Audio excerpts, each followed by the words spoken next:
All right, hello everybody. So we starting a little bit late. That's okay. This is our first day getting started with everything. So I'm gonna just share with y'all briefly, basically how Motivational Monday came about. I was spending some time with God, of course, as I should be doing. And he was dealing with me about my YouTube channel and just sharing with me. Let me know if y'all can hear me too. I didn't check the audio all the way through. But he was sharing with me some different things that he wants me to do concerning my own ministry.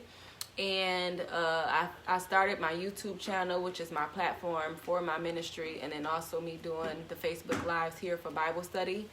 And as I was praying about it, God had begun to deal with me about the very first video he had me make after sharing my testimony and how I came to having desperation of faith. And that video was about transparency. And in the midst of that, God had begun to deal with me and help me to understand how he wanted me to use my YouTube platform. And so this is, like I said, this is my first video. But moving forward, I will be here every Monday sharing with you guys, my testimony of some form of transparency, or having a special guest sharing with you guys their testimonies or different things that they've been through, whether while being saved or while not being saved, and just being transparent. This is a platform God has had me open up to the people to just share with everyone that whether saved or not saved, we all still go through things, and God is still right there with us to help us through whatever it is that we're going through. So I'm gonna have my aunt introduce herself. I'm sure you guys have seen her numerous of times, but for those of you who have not got to be formally introduced, she's gonna introduce herself, and then we'll move forward. Hi, I am Rhonda Hardy. As Quill stated before, I am her aunt. I currently are a business owner of two business, Clever Creations and Beautiful Treasure Total Hair Care, where I have my own all-natural hair care products. So I guess Quill and I will get into her topic of today. Okay.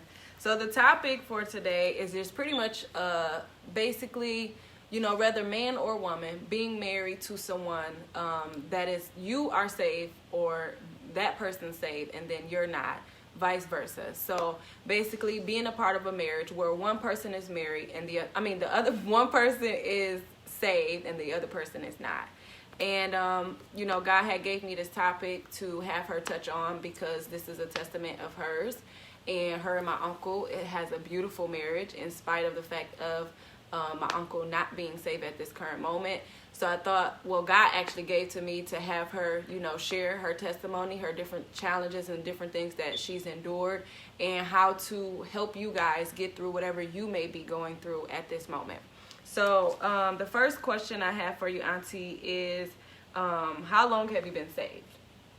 I've been consistently saved for over 20, about 24 years, 23 years. Okay. Consistent.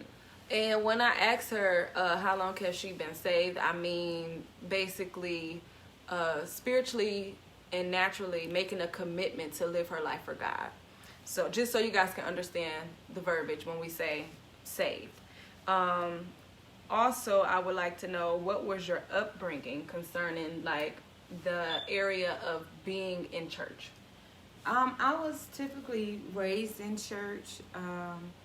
My mom was in her early age, because my mom did have my siblings and I at a really young age. So I would say in her early ages of salvation, she was kind of in and out of ministry, out of church. So, but for the most part, we were raised in church. If I didn't go to church with my mom, if she was not going at that point, my aunt was going. So I would spend summers at my aunt's house, and my aunt Vicky, and that was one of her rules. Like, we could come over as much as we want to, but we had to go to church on at that time, it seemed like we were in church every single day. So, but that was one of her rules, and for whatever reason, my siblings, my cousins, I don't know if she was just a quote unquote fun auntie because it wasn't like we got disciplined and we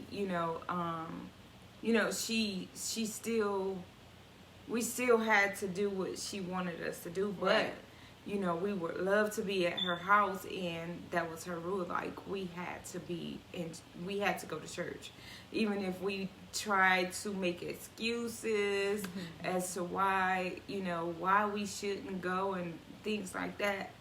She didn't care. So we would. That was my pretty much upbringing, and then as I gotten older and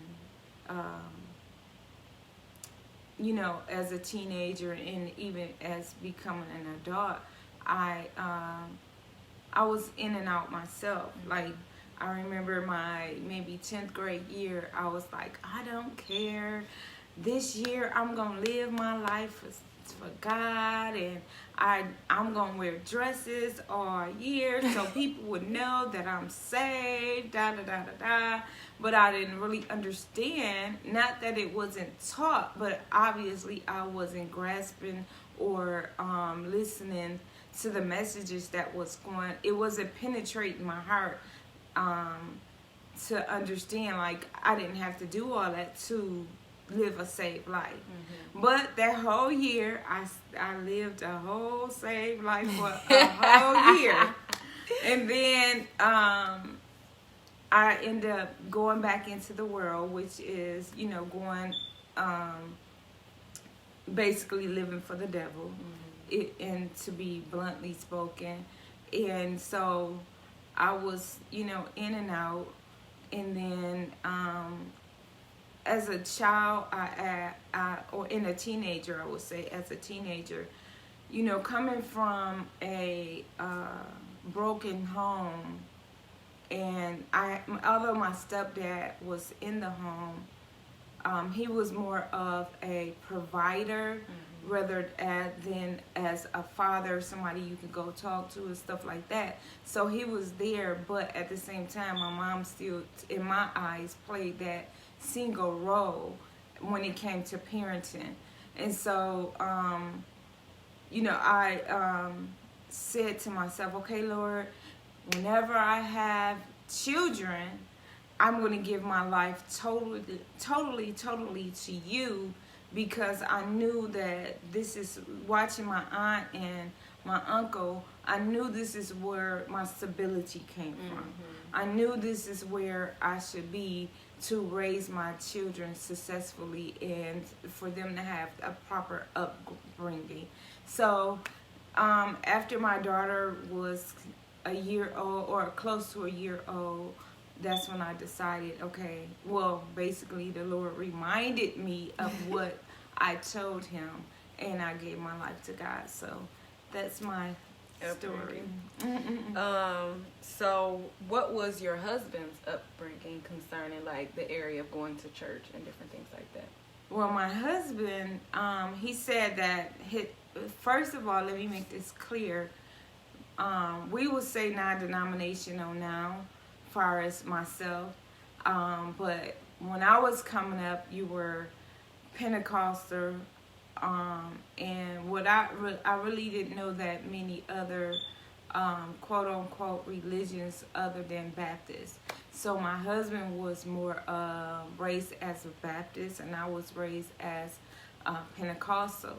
But his grandmother raised him to go to church up until he got a certain age, and then the decision was his. Okay. So after a certain point in his life, he didn't go to church, so he didn't understand a lot of the things that as far as ministry and as far as God and things to that nature, because I would say he didn't understand the way I serve God versus the way his grandmother and her church served God. Okay. So, what was the next? My next question that I have, and for those of you that are coming in, you can just leave a comment, just saying hi. We're gonna have questions and stuff or whatever later if you guys want to ask her questions, just so you guys know. But the next question that I have for you is, how did you and my uncle meet? Well, we technically met at my sister's house. He came over as I was over there to have conversation. But my husband approached me when I was like 14, and I was not interested. One, because I was only 14, and two, he just didn't seem like the type that I would want. After he asked me out, I was like, first of all, I'm too young for you. Second of all, no. And then as my cousin and I walked off, I'm like, he is just too black for me. So no, that is not.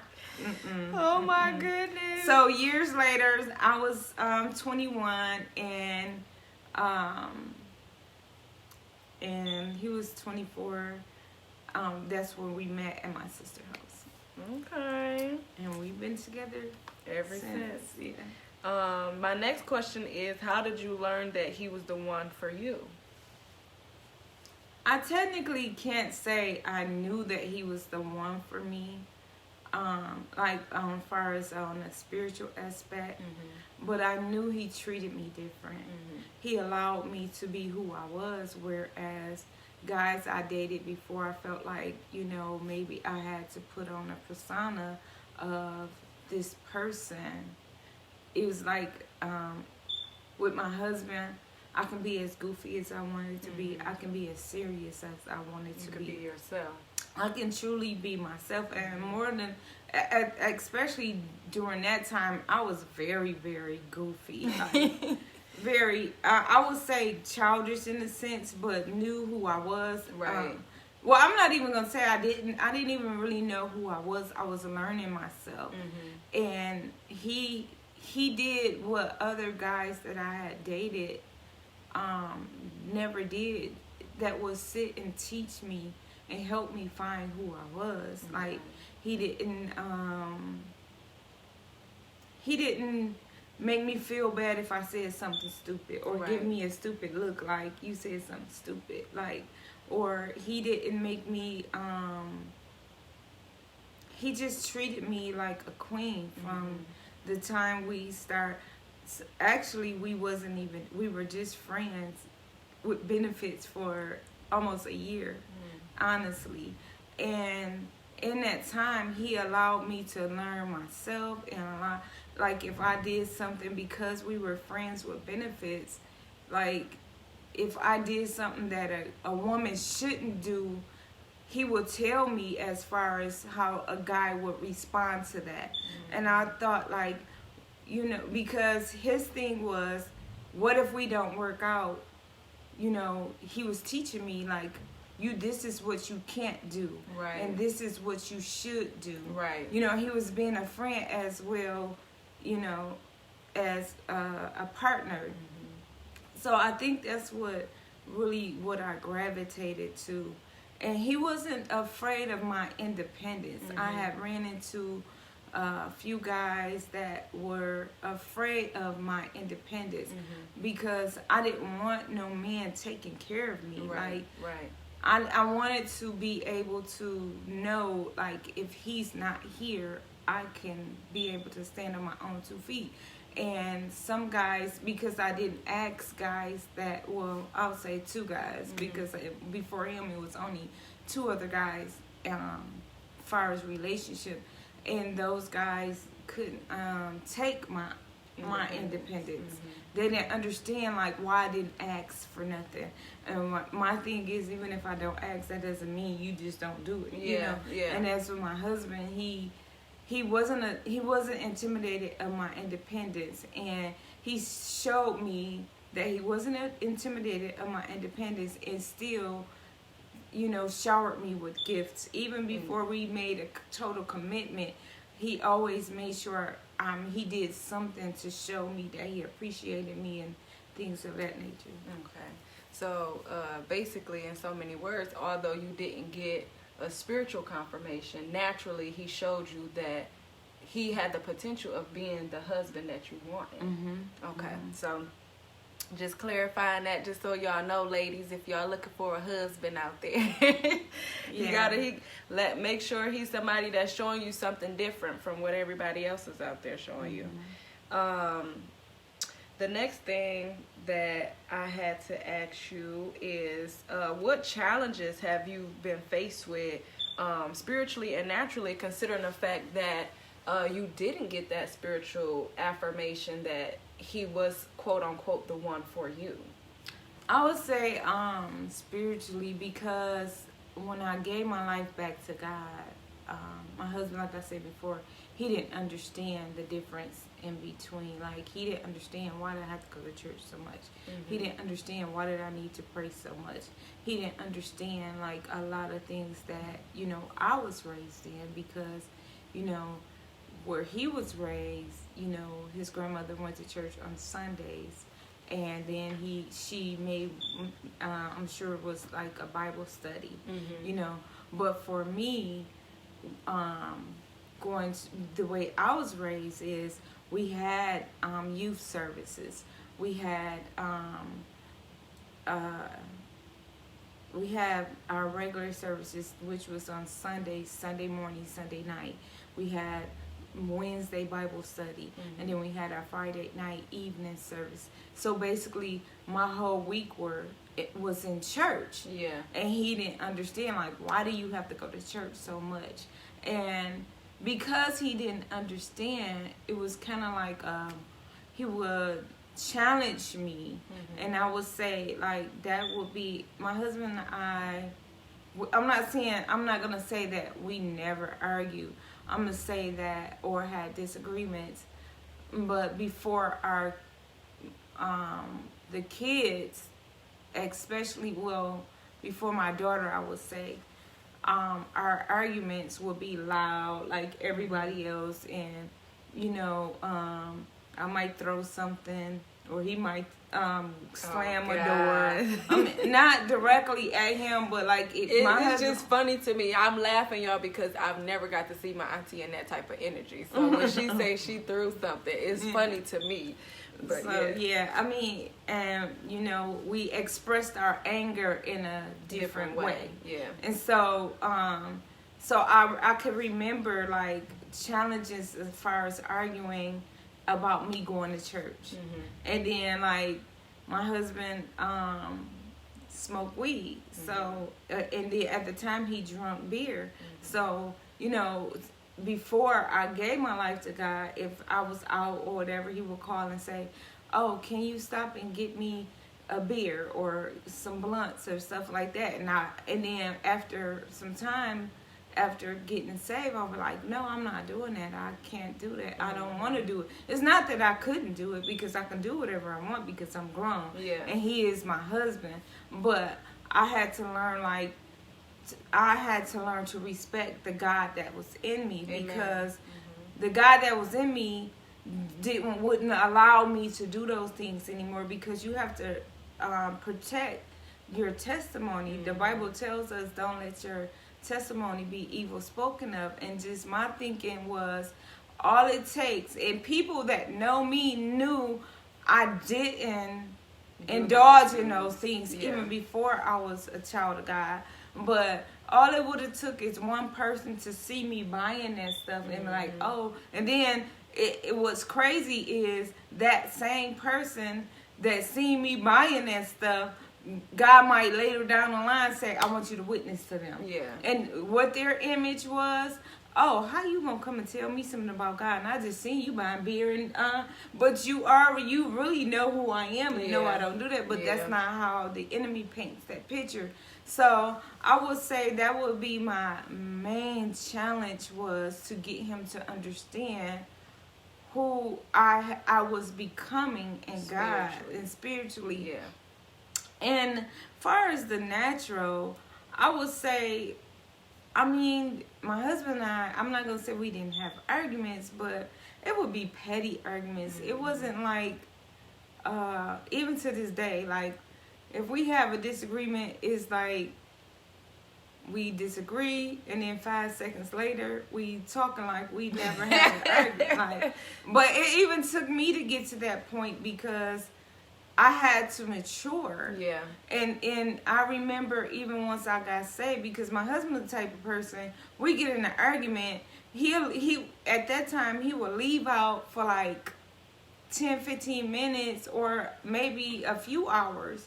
And he'll come back and be like, we never had an argument. And I'm looking at him like, man, I know this this person. I know him. No, he just, I know he remember I'm mad at him. So I'm like, why? So one day I asked him, like, why do you do that? Like, why? You know I'm mad at you. Where I want to be mad for days and not talk to him, or hours and not talk to him. He all in my face like nothing ever happened. Like, we are best of friends. Like, I'm not your friend right now. And so finally I asked him, I said, why do you do that? That's just so annoying to me. Like, let me be mad. He said, why should you stay mad? I'm your husband.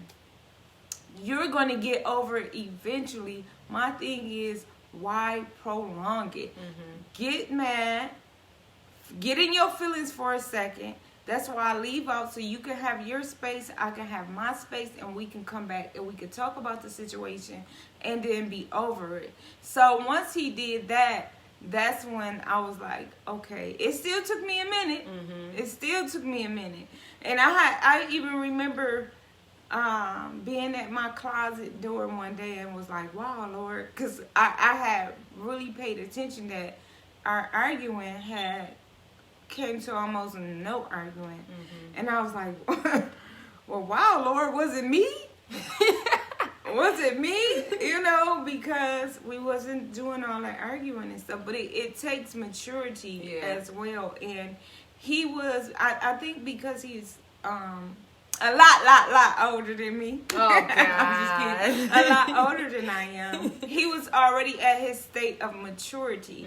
So I had to come up to his level of maturity and let the pettiness go, because really most of the time we arguing is probably because I didn't want to cook. Something like simple as that, you know, because I don't like to cook.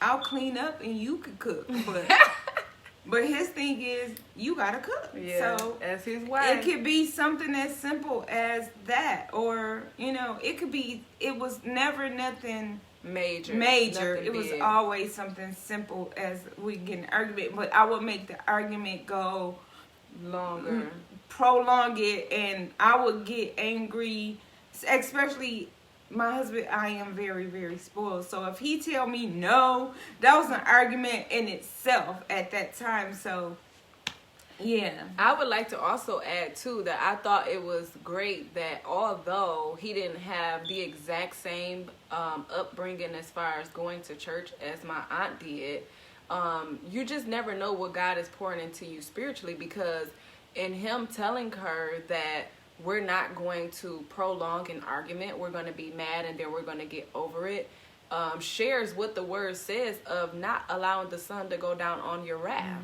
So although he didn't actually know what all God was pouring into him spiritually of, you know, his word and the way of living, he was acting those things out. He was living those things out, not even knowing it.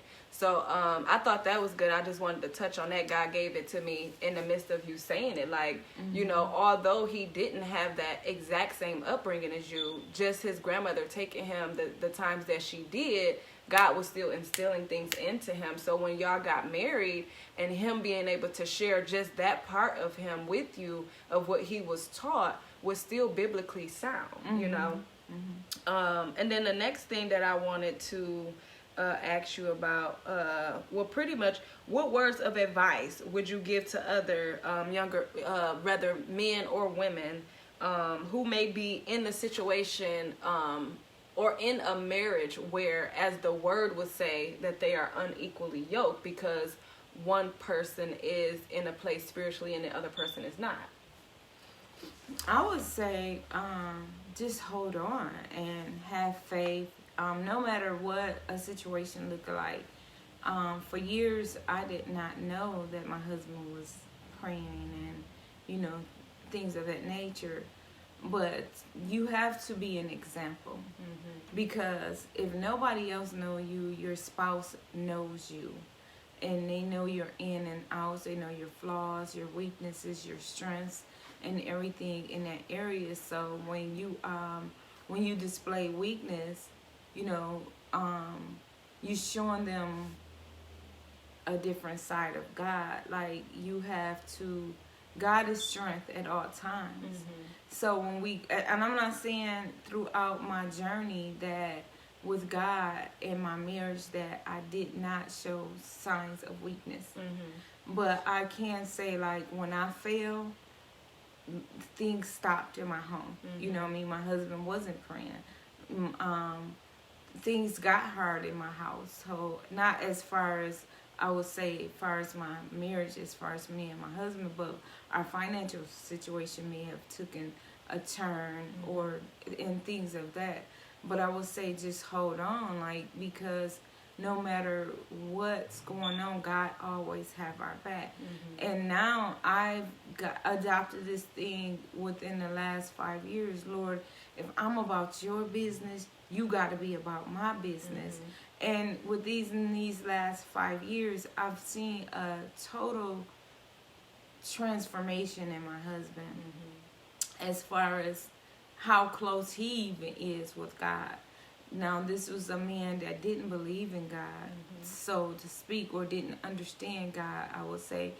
He even said this, how much he didn't understand God, that he didn't even fear God at one point, because he did not understand. So now this same man prays 2 hours a day, or every other day, he says. But he prays 2 hours, and he's not saved. He's not saved. He don't pretend to be. He don't go to church as often as he should. But God is doing something in him. What if I had said, you know what, I can't do this because, this man don't want to get his life together. And one important thing that I should share is you can't change a person. And my apostle had ministered that to me when I first gave my life, maybe the first year or so after repenting and coming back to God. He ministered to me and he said, God said you can't change somebody that does not want to be changed. So in other words, I took it as my husband don't want to change. So basically, why fight this battle that you don't have to fight? Because he's not in the place to want to change. Now he's in the place to want to change. He wants to learn more about God. He's growing spiritually every single day. And to look back then and to look to now, I would have never thought that. I mean, it was times like, yeah, did I want to give up? Yes. Did I want to give up because of the struggle? Yes. But I had to keep fighting. I had to keep believing that I'm still believing that God is some days going to save my husband. My husband going to want to surrender. Because God can save him. That's without a question. But he got to be willing. So now my prayer is for him to be willing. And so I never tried to change him after that point going forward. I let him live his life. I didn't preach to him. I don't preach to him. Just like even with my daughter, with my kids, period, I don't preach to them. Because I found out when you preach to a person, that they automatically rejects. And I had to look at myself because, before I got saved, my brother and my mom, they were always, I'm not going to say they didn't preach to me, but every time I saw them, it was something about God. Before I gave my life back to God, it was something about God. And it was something about getting myself together, da da da da da. And that's not what I wanted to hear. So I had to put in perspective. If I didn't want to hear that all the time, like I even remember telling my brother, like, if you want to see me this way, pray for me, and then maybe I'll get there. Because every time I see you, I don't want to hear about God.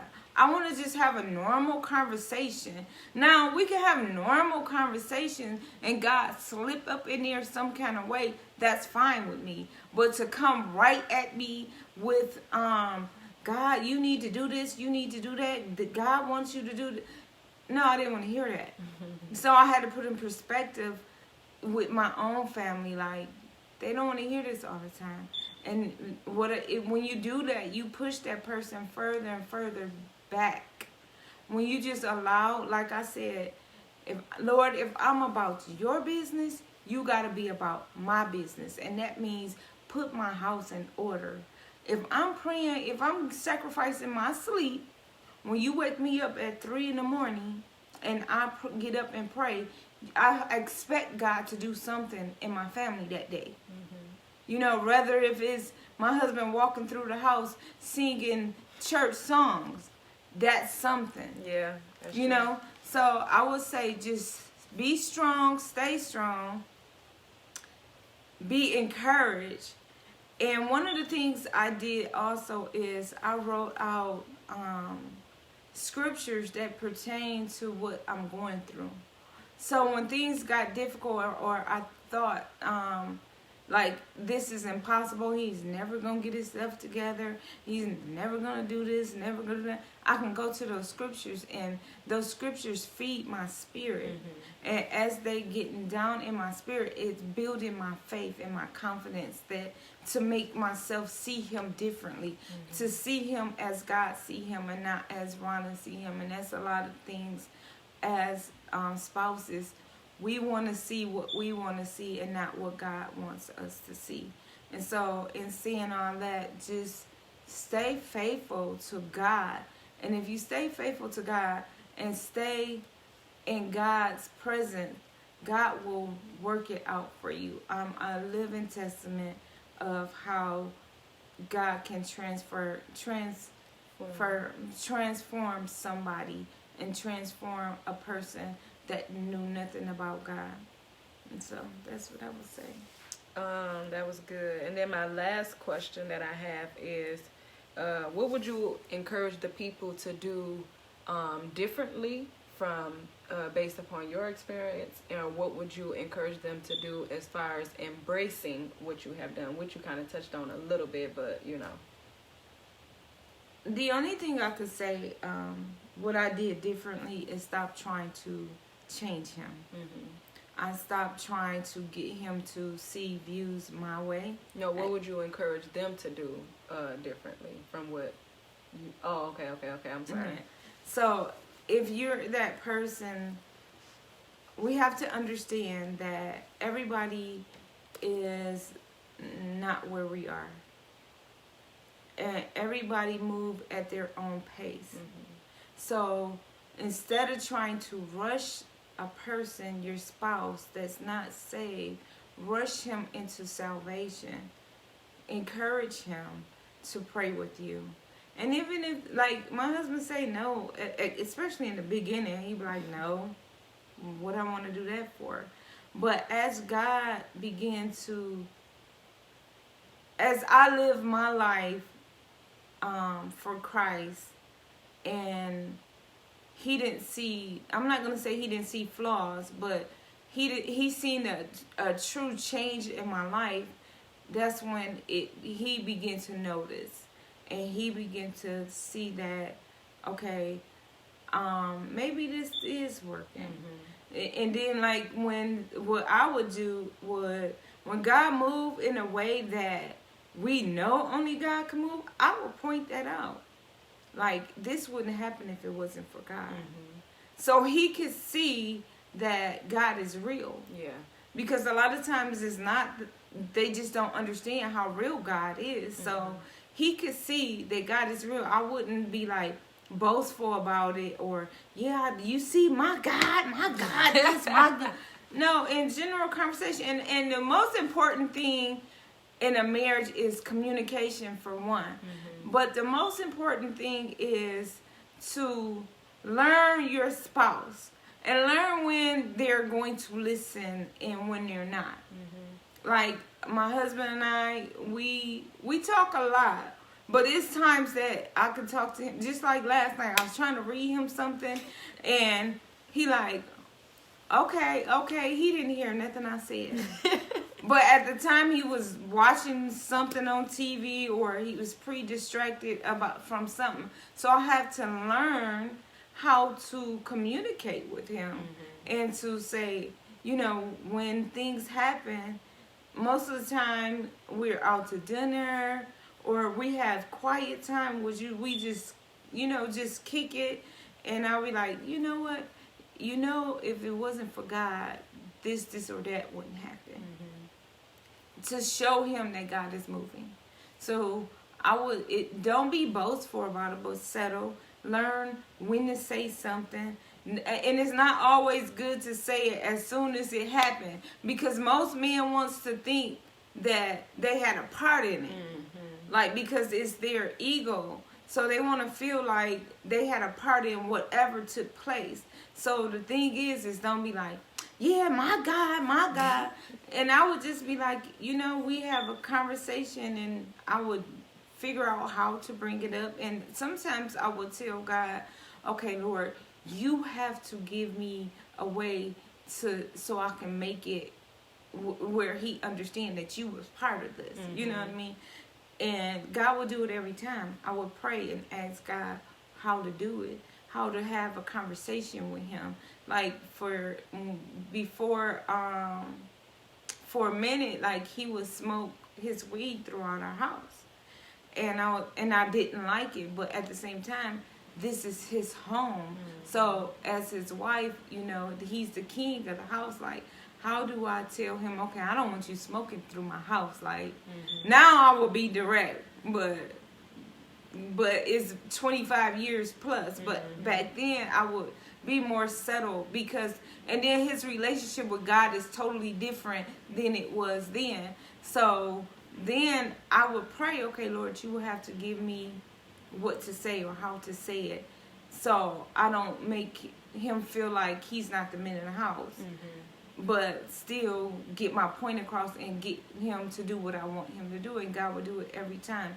So I would say, always put God in everything you do, every decision, as far as an unsaved spouse, how to communicate with that unsaved spouse.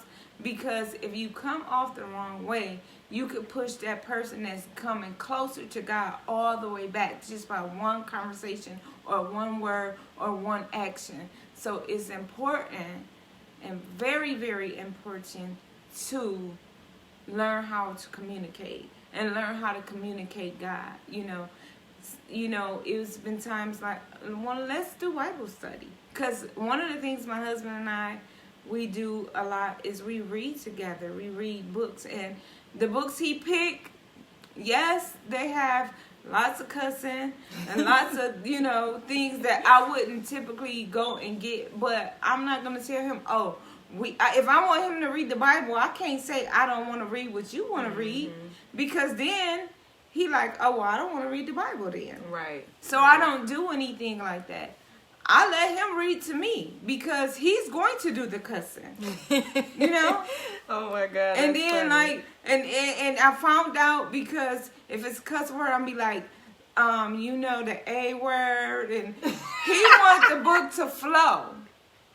So because he wants the book to flow, okay, I'll just read this book, and then we'll find something that I can read for both of us also. But the books he likes to read, I'm not going to say, I don't want to read it. He cuss. So you read what you like to read, Yeah. So it's just, you just got the most important thing is to pray and ask God how to communicate with your spouse. Because my methods could be totally different from yours. And I promise you, God will give it to you. Every single thing. Even to the point that if your husband is stressed out, God will show you what to do, how to comfort him in every aspect. And like honestly, one time my husband was so stressed out, and I didn't know it because most typical men, they will not tell you that they're stressed out. You can say, well, what's wrong? Nothing. What's wrong? You know something wrong, but he'll say nothing. So one time God basically had me to give him, the Lord told me what to do. It basically was a full spa day that I had to do myself. And he was so appreciative to that. And then when he asked me, and this is a good segue into showing him how real God is, because when he asked me, well, what made you do that? Because, I'm not, I'll pay for it, but I'm not, I'm not about to do all that because it's too much work. So when he said, well, what made you do that? Well, this is what the Lord told me to do. And because that's what and that made him feel God cared enough about me to just have you do something as simple as this. Yeah. Even in cooking. Yeah. Because I'm gonna tell y'all, I do not like to cook. If it was left up to me, we'll eat out every single day. Oh Lord. But I'm getting better. But even in meals, if I get up, and one of the things my husband, if I get in that kitchen, you would think he fell in love all over again. And he would ask every now and then, well, what made you cook that? Especially if it's something out of the norm. What made you? This is what the Lord told me to cook for you today. And that goes a long way, and that draws them. It's the simple things that draws them. But your journey and my journey is totally different. So just pray, ask God how to lead you into drawing your spouse. All right. Well, y'all, that wraps up our session for today. I will be back here again following. Oh, I'm sorry. We do have a couple people still left, so if there's anybody that have any questions that you want to ask my Aunt Rhonda concerning the topic that we touched on, feel free to leave any comments. If it's anything private and you don't want anyone else to see what comments you have, you can send them to me on my Facebook page. Are you okay with them sending you a message? Or that's fine. And you can also reach out to her on her Facebook as well at Rana Hardy. That's RANAHARDY. So if you guys have any questions, like I said, feel free to leave comments, or you can inbox us, whichever you feel comfortable with. I will be back here. No, it just say they watching. Oh. I'll be back here again. Not the following Monday coming, which is March 22nd. I will have my next guest speaker, which is Angelina Barr. We'll still be touching on the same topic, just to give you guys a little bit more on this topic, but from a slightly different perspective. And most importantly, why God wanted me to have my aunt come on and share with you guys is to help you see a living testament, an example of God still working in a marriage that may not have been quote unquote ordained, but God still blessed her marriage and still have been there with her every step of the way. My uncle is a phenomenal husband.